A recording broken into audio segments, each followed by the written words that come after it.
बात विभाग में आपका स्वागत है। मैं हूं डॉक्टर देवेंद्र प्रसाद राय। आज मैं आपसे चुनाव बंगाल में होने वाले चुनाव पर बात करूंगा। आपको ज्ञात है कि चुनाव आयोग ने चुनाव की घोषणा कर दी है। बंगाल में 23 और 29 अप्रैल को 2 चरणों में चुनाव संपन्न होने हैं। वहां मुख्य प्रतिद्वंदी तो भाजपा और तृणमूल कांग्रेस है, लेकिन कहीं कहीं वामपंथी पार्टियां और कांग्रेस भी उस को त्रिकोणीय बनाने की कोशिश में लगे हुए हैं।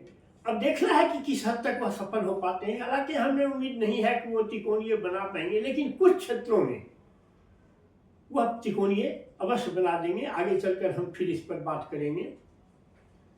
अब इसमें दो जो प्रतिद्वंदी हैं, इसमें भाजपा का 1919 में तो 10% वोट आया, लेकिन 1924 में अचानक बढ़कर उसका बहुत 37-38% हो गया। लेकिन ये जो बढ़ाव है वह लगातार अब जारी नहीं रख पाया। अब उसका 36-37-38% पर उसका वोट स्थिर हो गया है। इसी तरह तृणमूल का भी 48% पर स्थिर हो गया है, जिसमें 30% तो मुसलमान का वोट आता है। वह तो उसके नेता तो बोलते ही हैं कि हमारी गिनती तो 30 से शुरू होती है। तो इसलिए इस बार भी कंटेस्ट उसी दोनों के बीच होगा। अब देखना है ऊंट किस करवट बैठता है। हालांकि पोल प्रेडिक्शन का तो अनुमान है कि ममता बनर्जी फिर से सत्ता में आ रही है, लेकिन पोल प्रेडिक्शन तो बहुत सही उतरते नहीं है। लगातार बिहार में भी या महाराष्ट्र में भी जो चुनाव में देखा गया, पोल प्रेडिक्शन बिल्कुल उल्टे आए। उल्टे तो नहीं आए, लेकिन जैसा अनुमान था वैसा नहीं आया। जो पोल प्रेडिक्शन था वह नहीं आया। लेकिन खैर, अब देखना है बंगाल में क्या होता है। सबसे जो पेच बंगाल में फंसा हुआ है वह यह है कि 60 लाख लोगों का वोट अनमैप्ड है। मैं आपको बता चुका हूं, अनमैप्ड मतलब उसके बाप के नाम में और टाइटल में, उसके टाइटल में कोई मिलान नहीं है, एज में कोई मिलान नहीं है, बाबा और पोता के उम्र में 40 साल का अंतर है। इस तरह अनमैप्ड है। जाहिर है ये अनमैप्ड वोटर जो है वो डिसिसिव रोल अदा करते हैं। और ममता बनर्जी इसलिए बौखलाई हुई है और चुनाव आयोग पर लगी हुई है कि इस अनमैप्ड वोटर में से अधिकतर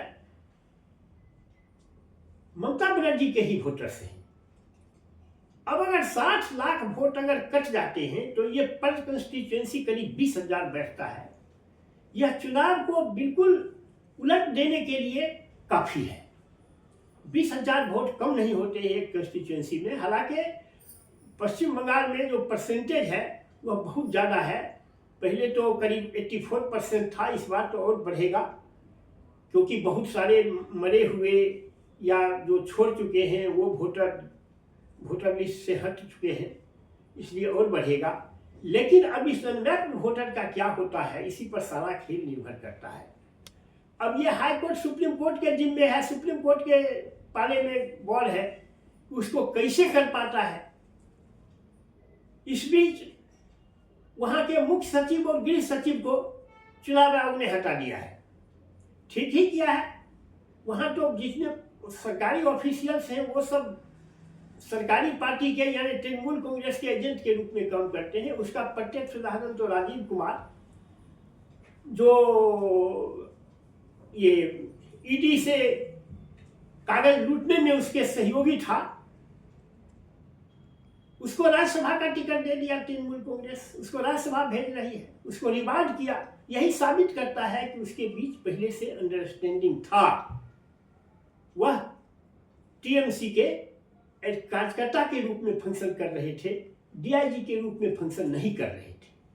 खैर, अब तो जो होना था वह हो ही गया है। अब तो आगे क्या होता है वही इस 60 लाख अनमैप्ड वोटर में से कितने को हाई कोर्ट या सुप्रीम कोर्ट का जो डिस्ट्रिक्ट जजेज उड़ीसा, झारखंड और